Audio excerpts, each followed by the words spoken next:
Hey there, and welcome back to this Ansys simulation software tutorial series. Today we are going to take a look at simulating what happens when you apply forces to a popsicle stick bridge. This is a project that I know students in classes ahead of me have to deal with, and that I will one day have to deal with as well, unless I get hit with a bus before that happens. So it's good to know how to simulate this ahead of time if you happen to be at Liberty University or if something similar happens at your university. So let's just go ahead and get to simulating. What do you say?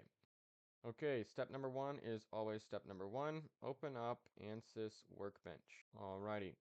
So today's project is again going to be static structural. I'm sure you never would have guessed that. Let's label this Popsicle stick bridge.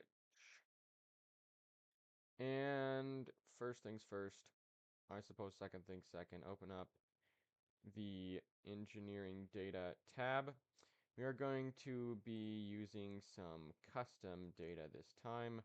I have this stored here under tutorial geometries, birch properties, because our popsicle sticks are made out of birch for this project. So you can just take a look at this and copy me as I go along. We're going to delete structural steel and create our own custom material, birch wood. Description, custom birch wood for popsicle stick bridge. Alright, let's grab our properties. That would be density under physical.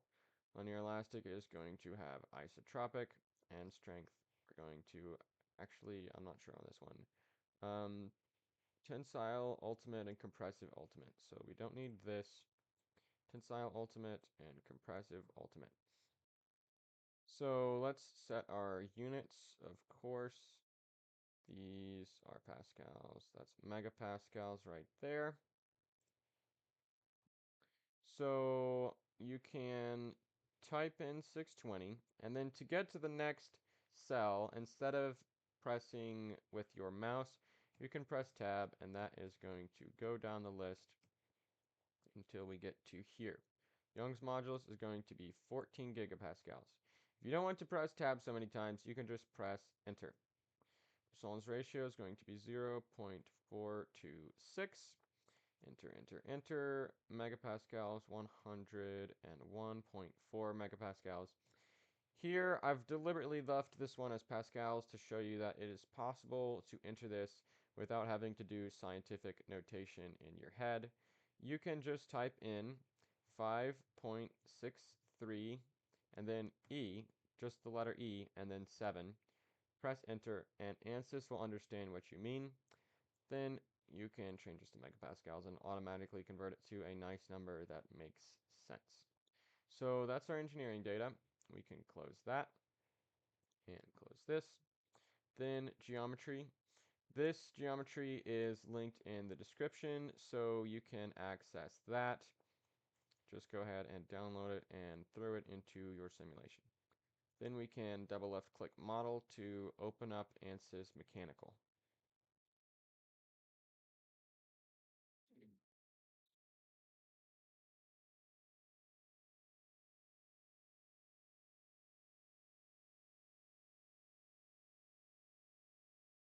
Alright, Ansys Mechanical is opened, and we can already see this is a pretty complicated geometry and is probably going to take a while to mesh and a while longer to simulate. So, geometry. It would be a bad idea to click assignment under the geometry tab for each of these things. So we're going to go to Birchwood, right click, and then click create material assignment. And instead of clicking each one of these individually, you can, and also instead of clicking and dragging, we're going to change to box select, select all of them, and then click apply. There should be 216 of them. We know that each of these popsicle sticks has the exact same shape and size, so let's view our geometry from this direction, and see if we can figure out how wide one of these guys is. They look to be about 2 millimeters wide, so we can use a 2 millimeter mesh for our geometry. Insert, sizing, geometry. Again, actually, to make this a little bit faster, let's go to materials, this, click this. Now it has everything selected. We're going to go to clipboard and add selection to clipboard. Then now that everything is selected, we can go to geometry and then just make sure. We could add clipboard to selection, but it's left our selection there, which is fortunate. Oh dear, now that we've clicked out, we actually do have to go back to clipboard and add clipboard to selection, geometry, apply, element size 2 millimeters, and let's generate that mesh. And there you go. Normally, we would want to use a 1 millimeter mesh so that we would get 2 elements across the thickness of our popsicle sticks, but that's going to take much longer. So for this tutorial, we are just going to use a 2 millimeter mesh. Just bear in mind that that is not the ideal. Now, we need to add our supports. So let's select the edges of our bridge. So under the Environment tab, you can click Fixed Support, and we are going to we're going to change back to Single Select, and then 1, hold Control, 2, 3, 4, 5, 6, 7, 8. We're getting the bottom corners here and the outside so that the model doesn't move sideways or doesn't get simulated moving sideways, and then Ansys might throw a fit. We don't want Ansys to throw a fit because it's not pretty when Ansys throws a fit. Let's get all of these guys, and finally we're going to grab all of these. 2, 3, 4, 5, 6, 7, 8. And apply. And now we have our fixed support. Actually, that's right, I deliberately did this wrong. It would be more effective to have a compression-only support than a fixed support. Since our bridge is resting on 2 supports and being bent in the middle, it would be fine to have a compression-only support just to make our simulation a little bit more accurate, and we can get a little bit better results that way. So let's right-click, insert compression-only support. A frictionless support might work just as well. I'm not sure. I'm not really sure what the difference between those two is. We're just going to use a compression-only support. It's fine. So fixed support. Let's click geometry. Go to clipboard. Clear clipboard. Add selection to clipboard. Now for compression-only support, add clipboard to selection and click apply. Now we can right-click this and delete that. And that's how you use the clipboard in a real-world situation. Alrighty, now we need to apply a force to the bottom of the bridge here, which is where our little popsicle stick cars might be driving across. So to access these sticks most effectively, we're going to add a section pane right across the top. Now let's right-click, insert, and force. The best way to simulate this for now is just going to be to apply that to the top face of each of these. Magnitude. We're actually going to use several different magnitudes for this. So first, let's go ahead and apply the direction this edge should do, facing downwards, apply. Now let's go back to our section planes and deselect that so Ansys runs a little faster. Close that. So we actually want to apply 3 different forces, each one greater than the last, and we don't want to have to do it by constantly changing this and then going back and then clicking run. So here's how we can do that. We can use time steps that I mentioned in the video on Ansys Mechanical. So step 1 is going to be go to analysis settings, and number of steps, and we're going to tell Ansys that we want 3. Then under force, for magnitude, we can click and type something in, but you'll notice there's this little arrow over here as well. If you click that, you can go to tabular. This is going to make this little table over here that sometimes shows up actually useful for us. So, time step 1 is going to be time 0 seconds and force 0 seconds, because when nothing has happened, nothing has happened. Time step 1, we're going to enter 1,000 newtons. Time step 2 is going to be 1750, which I can speak from my sources that this is actually when the guy's popsicle stick bridge broke. And we're going to go up another 1750 newtons just to see what Ansys will say when we apply way too much force.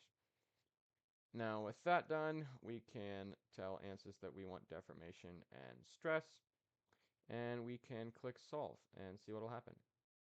We're getting a message here that says not enough constraints appear to be applied to prevent rigid body motion, but unless we get a red lightning bolt, we can just ignore that and things should be fine. I stopped the simulation because there's something that I wanted to show you. If you clicked that button, then you notice that that simulation was taking a hot minute to run. We can actually see about how long it's going to take to run using the resource prediction button up here. Analysis environment, static structural A5, that's what we want right here. We can click predict, and it's going to run down there, and now you can see that the solver type, direct or iterative, time per step is going to be between 6.7 minutes and 11.4 minutes with this range. And since we have 3 steps, we might expect this to take something like between 21 minutes and 33 minutes. So just go ahead and solve it anyway, but take into account that it could take you a little bit of time for this to solve.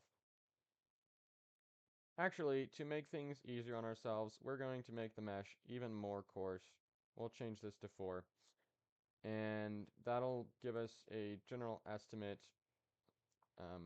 Nothing too crazy accurate, but still good enough for a tutorial. So let's click resource prediction again, predict, and we can see that our time has dropped down to about 3 minutes per time step. That should be a lot faster. So click solve, and now we're getting the same warning, but it should take a lot less time to run. Now is a good time to press Control, Shift, Escape, and see just what Ansys is doing. Ansys is taking its sweet power and its sweet time. You can see the 3 most used things here are Ansys Mechanical, Mechanical ADPL program, which is just this little app that does nothing, and I think is like its solver app, and Ansys Workbench as well. It is eating up memory like a hog eats up whatever you put in front of it, and it is using our CPU like a thing that uses a lot of something. I wish I had a better analogy. You get the picture. It's using a lot of space, so just make sure that there's nothing else running on your computer at the time. If you just happen to have 100 tabs on YouTube all running the same video on repeat, now would be a good time to close those. Alright, mechanical is done, and we can see our results now. So let's go take a look at that. Total deformation. First thing to note is that our graph is now showing different things. So we can see that as it goes along here, this line is going up. What does that line stand for? Frankly, I'm not quite sure. Let's take a look at our animation. We can see that the bridge is deforming more and more over time. We can see the minimum and the maximum deformation here. Okay, so here is how you view your results at different timestamps as you look through the solution. So force was completed with tabular data that shows 3 timestamps at 0, 1, 2, and 3 seconds. But we can see that this is only for 1 point in time. So how do we view different times? We can drag this along on our graph, and that is going to show it for different points in time. But you'll also notice that these turn red when we change to different time points. Unless we go back to 3, even still, since we changed something, it is red. And that means it's obsolete. It's outdated. It is not actually accurate. So you'll also notice that there is now a little yellow lightning bolt next to total deformation since we moved this around. But solution information still has a green check mark. That means the model is still solved. It's just how it's being interpreted that needs to be updated. This, if you click it, will go much faster than it took to actually get the solution information. Now we can see that our maximum deformation went down. And if we set it to here and solve it again, we can see it went down even further. And if we set it to here, we can see it went down even further. So let's go to Workbench, look at our engineering data, and see what our compressive and tensile ultimate strengths were. So let's use tensile ultimate strength. That is about 110 megapascals. So we'll look at stress, and if at any point it goes above that, we know the system has failed. So let's just creep along here. Here we're at time step 2, and that is 2 seconds, which corresponds to, where did tabular data go?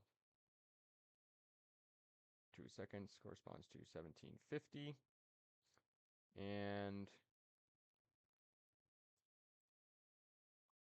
yeah, right there.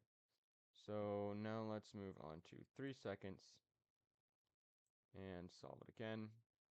And our stress on our bridge is still lower than expected.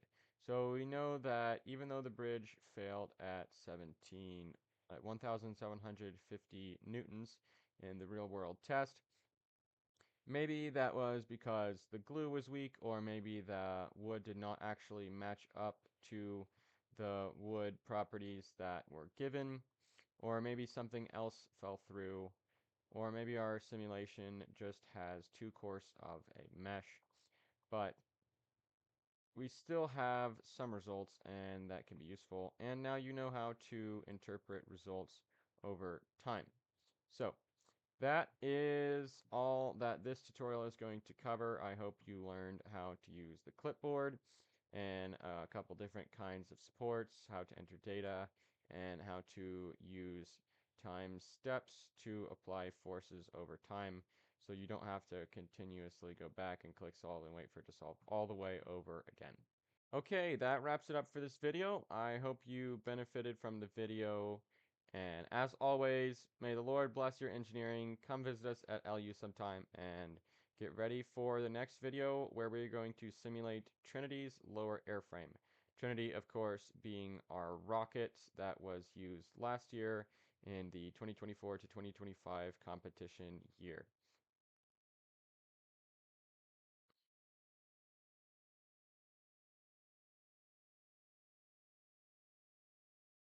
That wraps it up for this video. I hope you benefited and that you learned something. And as always, may the Lord bless your engineering.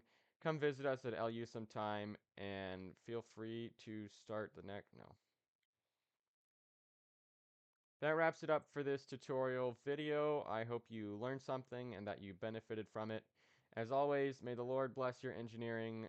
Come visit us at LU sometime and boot up for the next video, which is going to be an example using Trinity's lower airframe. Trinity, of course, being our competition rocket in the 2025 Spaceport America competition.